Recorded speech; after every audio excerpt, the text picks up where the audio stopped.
lot of help. It's going to be good.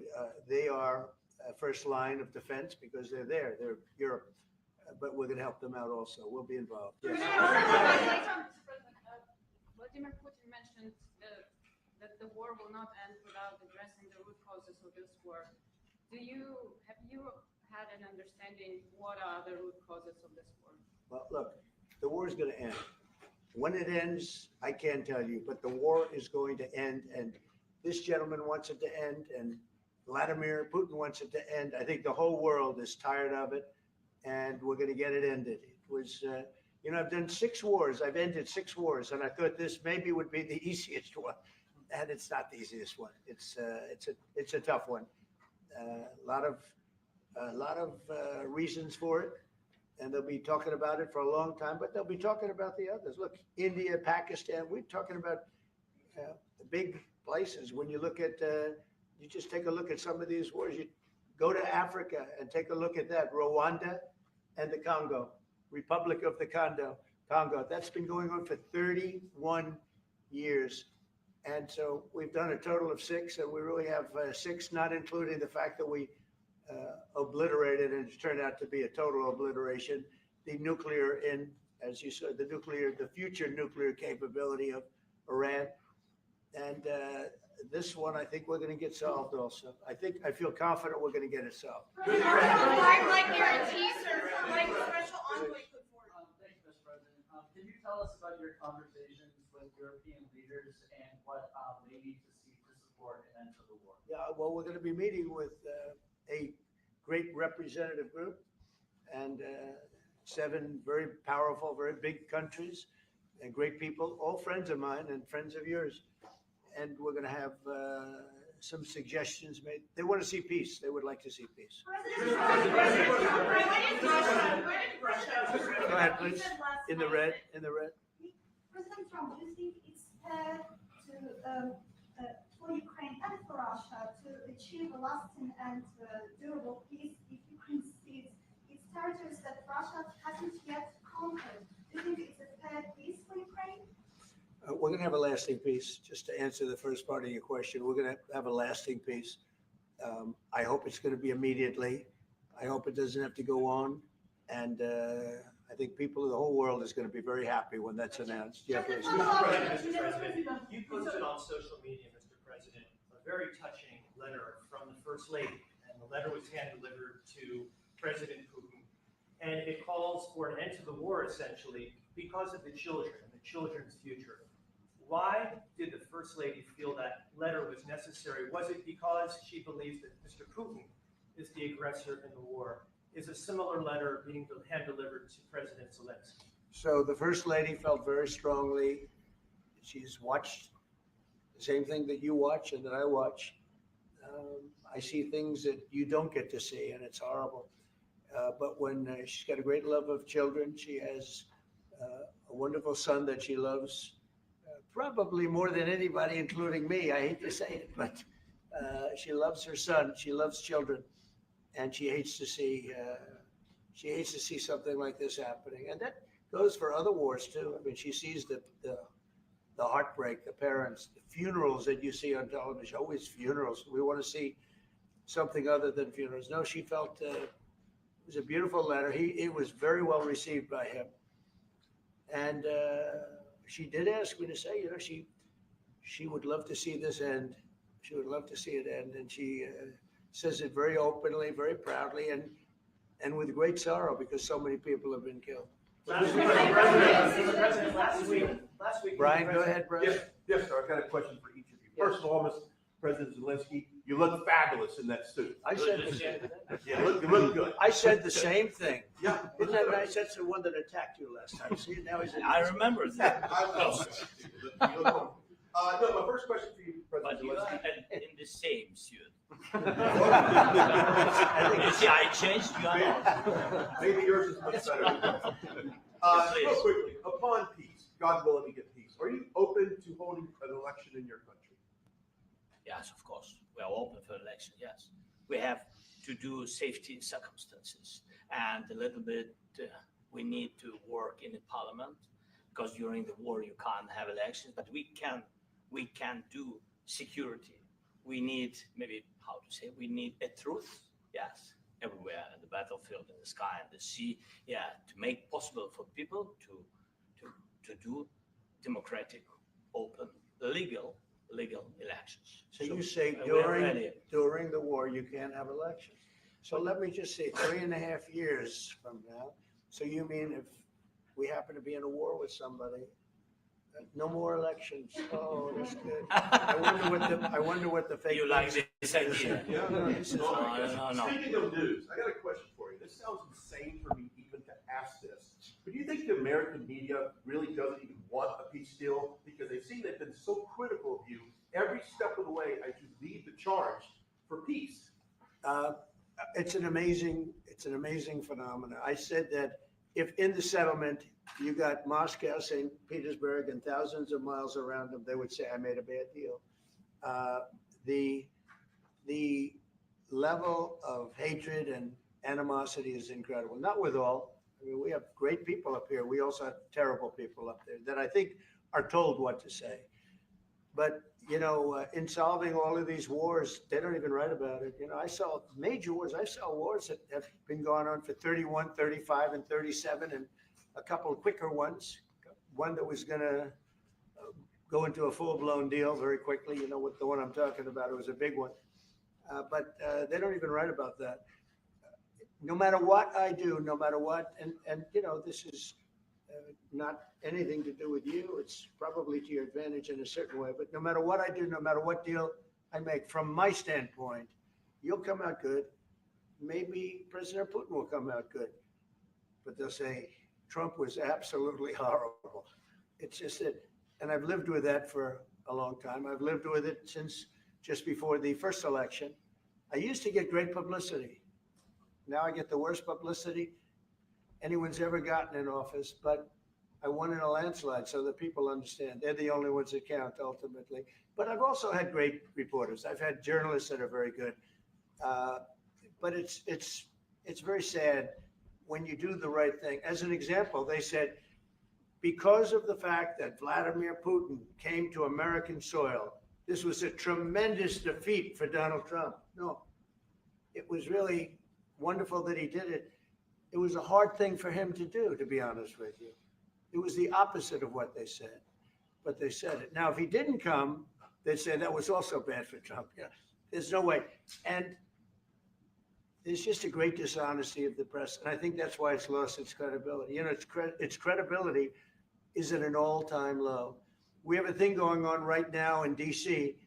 We went from the most unsafe place anywhere to a place that now friends are calling me up, Democrats are calling me up, and they're saying, sir, I want to thank you. My wife and I went out to dinner last night for the first time in 4 years. And Washington, D.C. is safe. And you did that in 4 days. I'll tell you, it's safe. I had another friend of mine. He has a son who's a great golfer. He's on tour. And he came in fourth yesterday in the big tournament where Scotty Scheffler made the great shot. And he said his son is going to dinner in Washington, D.C. tonight. I said, would you have allowed that to happen a year ago? He said, no way. No way. He said, what you've done is incredible. And I think the people realize it. But the press says, he's a dictator. He's trying to take over.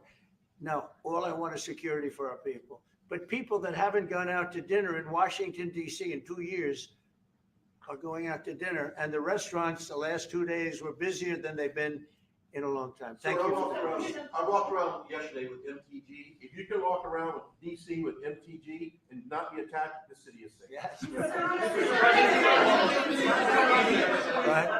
Mr. President. Last week, you warned of what you called severe consequences if a 30-day ceasefire or any type of ceasefire were not agreed to by Russia. Will there be severe consequences? Does that change because of I don't think you need a ceasefire.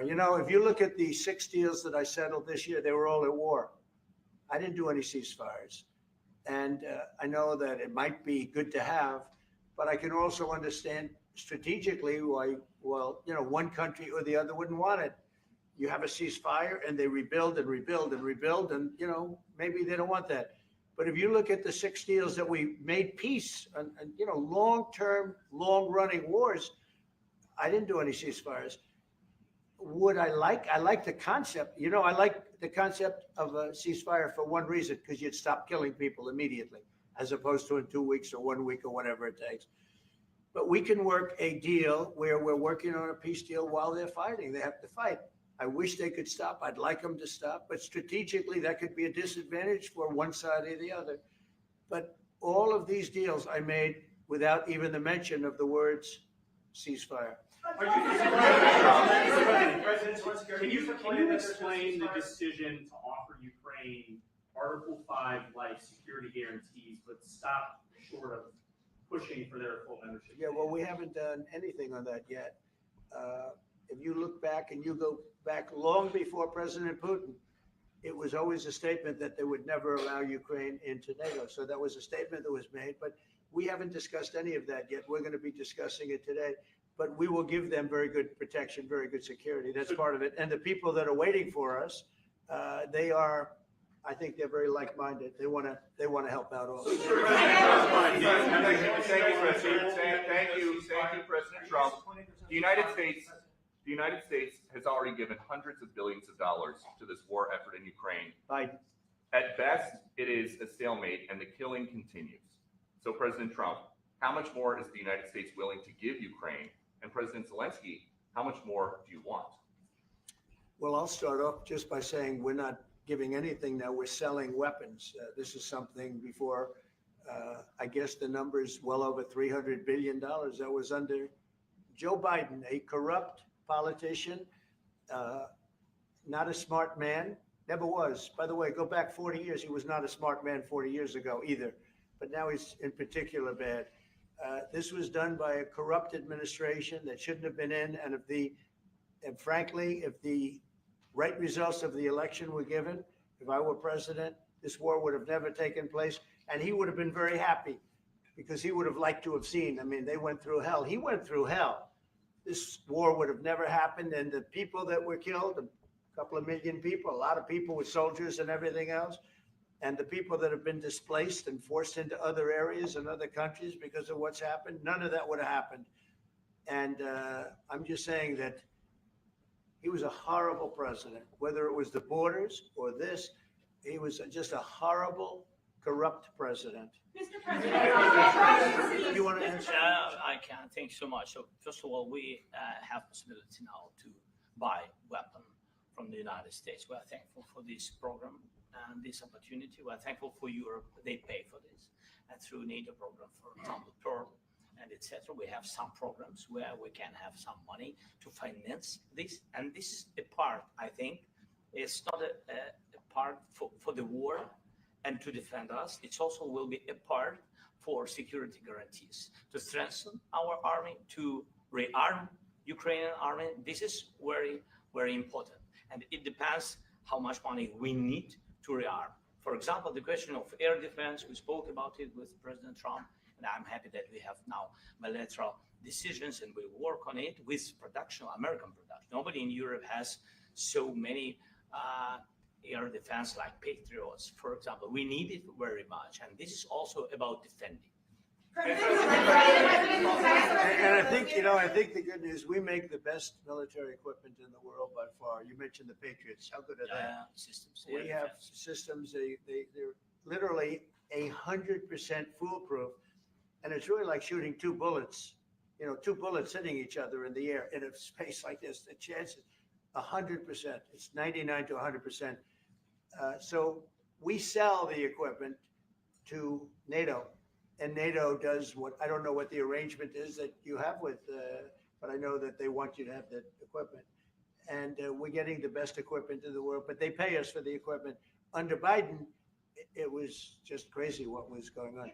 I believe the number is over 300. I think it could be $350 billion worth of equipment and money and everything else.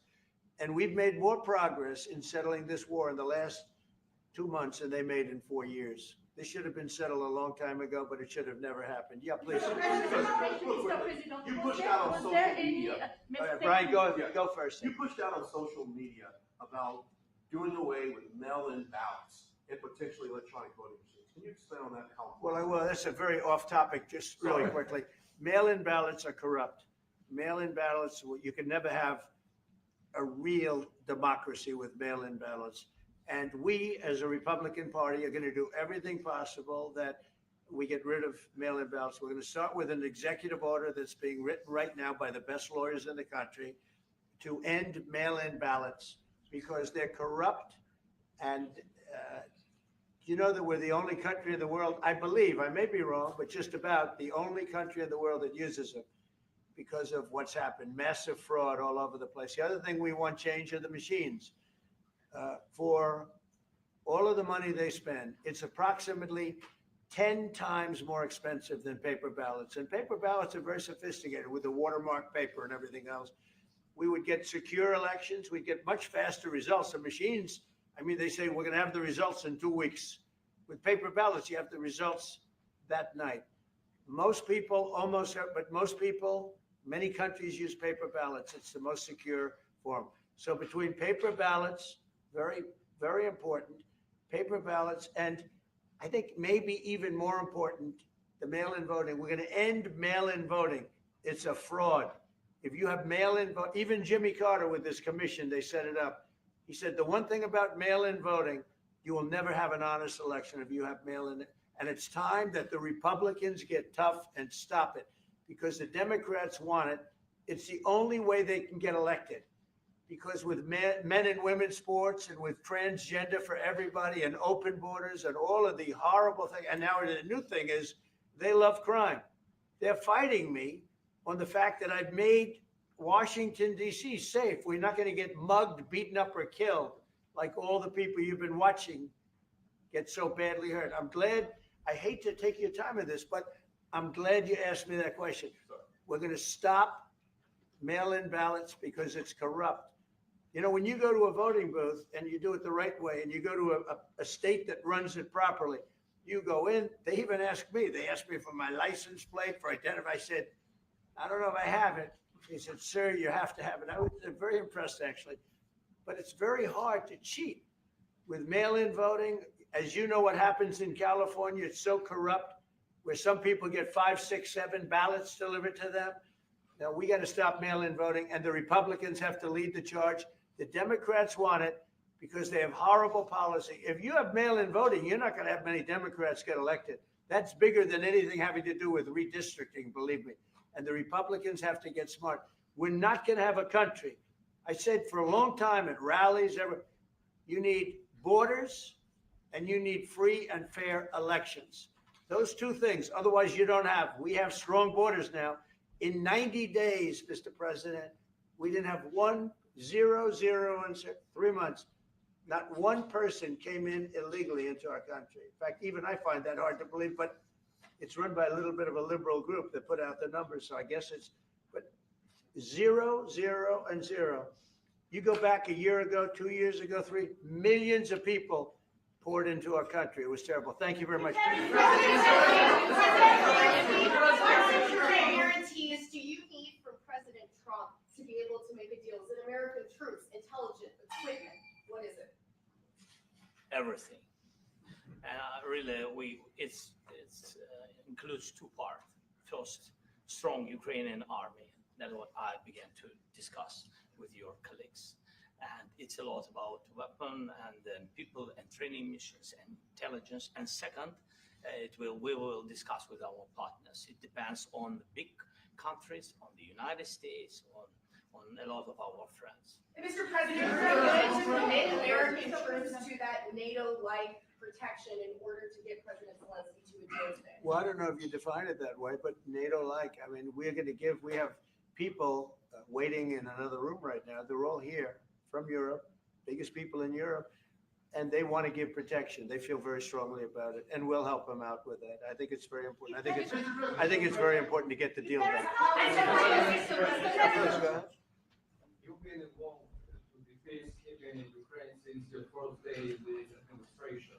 What would you say to the Ukrainian people right now who are suffering under the Russian attacks and hoping that the American people will stand with them? Well, I know Ukrainian people. I've known many over the years. They're great people. They're smart. They're energetic. They love their country. I mean, they love their country, and we want to get this war ended. That's all I can do. I love the Ukrainian people, but I love all people. I love the Russian people. I love them all. I want to get the war stopped. Very important. Was there any aspect of your discussion with Vladimir Putin that left you disappointed? Look, we just spoke to, I was just telling the president, I just spoke to President Putin indirectly, and we're going to have a phone call right after these meetings today. And we may or may not have a trilat. If we don't have a trilat, then the fighting continues. And if we do, we have a good chance. I think if we have a trilat, there's a good chance of maybe ending it. But he's expecting my call when we're finished with this meeting. Thank you very much, everybody. Thank you.